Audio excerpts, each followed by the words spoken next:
Good evening, everyone. Is the state ready to proceed? Yes, Your Honor. Is the defendant ready to proceed? Yes, Your Honor. Sorry, it took me a little bit longer than anticipated, but there was a lot of information to consider. Let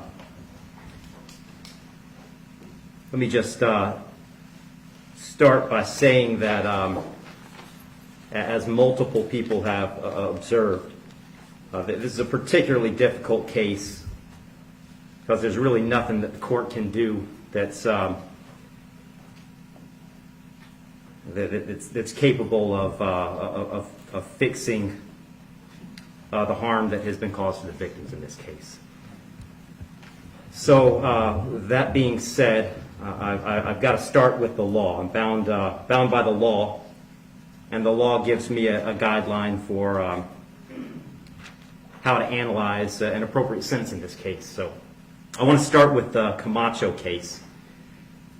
It's really the first thing I need to address is whether or not the court's going to depart from the minimum in this case, which is 222 months or approximately 18 and a half years in the Florida State Prison as a minimum.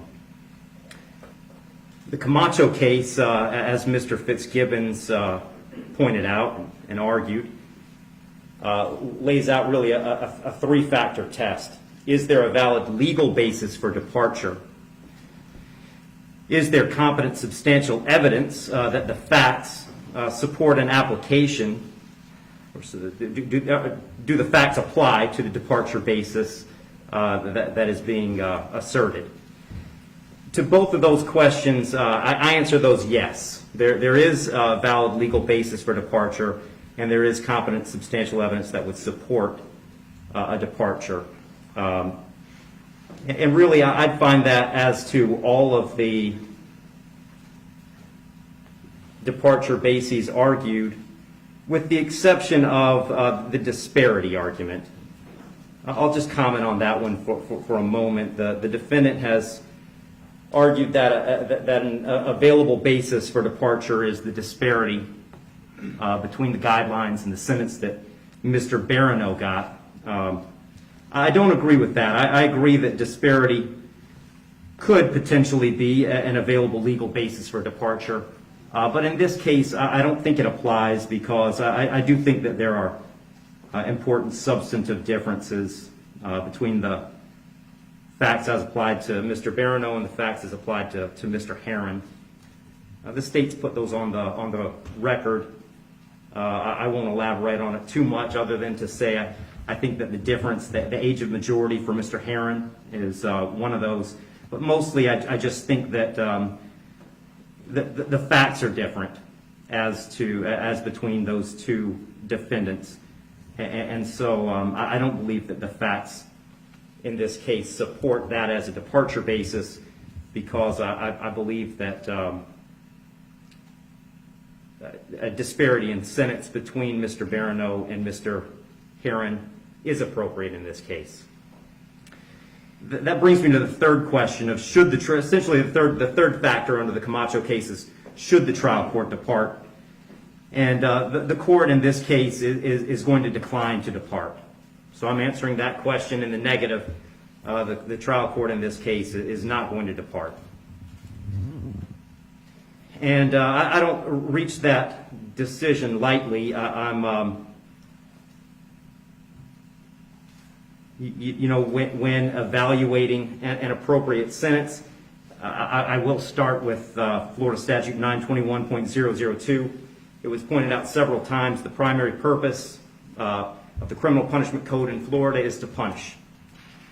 And I've got to take into account the severity of the primary offense and the circumstances surrounding the primary offense. When I take into account circumstances and severity, a lot of what I'm taking into account really when I sentence is intent and harm. And in this case, there wasn't any evidence, and nor does the court believe that there was any specific intent to do harm, in this case to the victims. But there was intent to drive at an egregious speed, 102 miles an hour, regardless of the consequences and regardless of of who that ended up harming.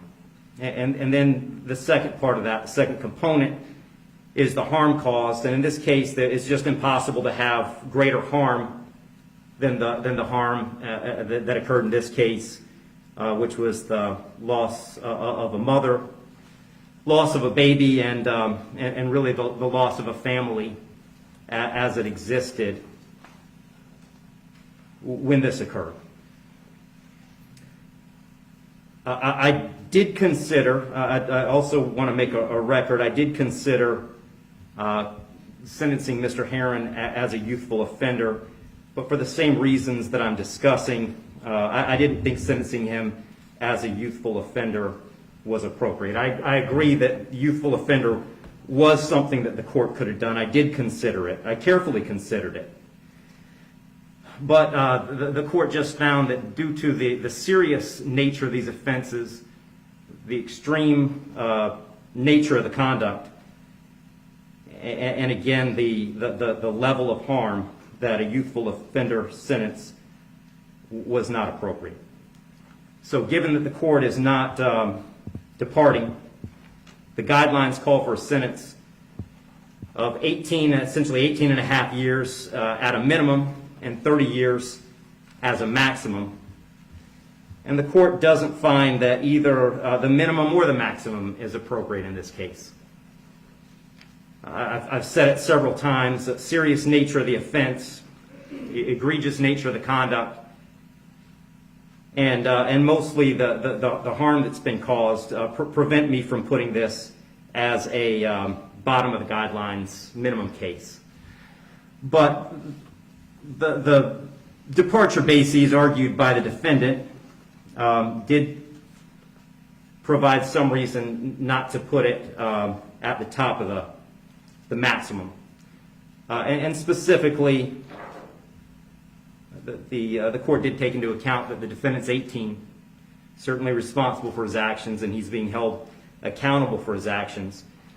But the age of 18, the court finds, is a mitigating factor and shouldn't put this at a maximum. Also, the complete lack of prior criminal history is something that the court considered as preventing this from being at the top. So having said all that, the court is going really toward the middle between the minimum under the guidelines and the maximum punishment permitted under Florida state law. So on count one, vehicular homicide, the court's going to adjudicate the defendant guilty, sentence him to 9 years in Florida state prison. On count two, same charge, court will adjudicate the defendant guilty, sentence him to 15 years Florida state prison, and that'll run consecutive to count one, for a total of 24 years Florida state prison. Count three is a misdemeanor, unlawful racing on a highway, so the court will adjudicate the defendant guilty, sentence him to time served. Give credit for time served, I believe, 2 days. Court will impose mandatory court costs. Mr. Herrin, you have given up the right to appeal the determination of your guilt or innocence. You do have 30 days to appeal the sentence of the court. And I'll direct the bailiffs to take Mr. Herrin into custody.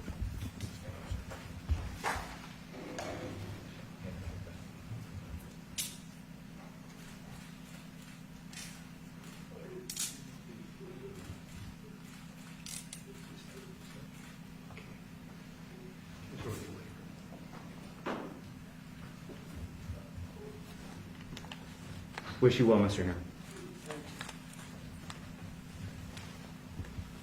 Is there anything else from the state? Nothing from the state, Your Honor. Anything else from the defendant before we adjourn? Court will be adjourned. Thank you. Court adjourned.